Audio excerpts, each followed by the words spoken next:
High, welcome to my 18 mini blog. দিনটা ছিল 15ই December 2024। আমরা গিয়েছিলাম একটা বিয়েবাড়ি, মানে মাসির শাশুড়ির ছেলের বিয়েতে। প্রথমে আশীর্বাদ হলো, তারপর গায়ে হলুদের অনুষ্ঠান শুরু হয়েছে। বিয়েতে তো আমরা খুব আনন্দ মজা করেছি। ব্যান্ড পার্টি বাজিয়ে নাচতে নাচতে স্নান করতে নিয়ে যাওয়া হচ্ছে। তারপর রাতে সবাই মিলে সেজেগুজে চলে গেছিলাম বিয়ে দিতে। রাতে আমরা খেয়ে বাড়ি চলে আসি। পরের দিন সকালে যখন বউ আসে, সবাই দেখো কত মজা করতে করতে নাচতে নাচতে বউকে ওয়েলকাম জানাচ্ছে। রাতে রিসেপশনে ব্রাইডকে সাজানোর জন্য আমার উপর দায়িত্ব পড়েছিল। এই যে দেখো আমি সাজিয়েছি, কেমন হয়েছে প্লিজ বলো।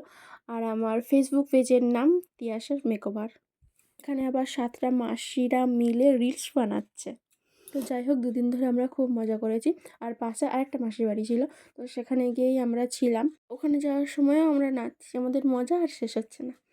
তো যাই হোক, আজকে এখান পর্যন্তই ব্লগটা। আর সাজানোটা কেমন লাগলো জানিও, আর বেশি বেশি লাইক করে দিও। টাটা।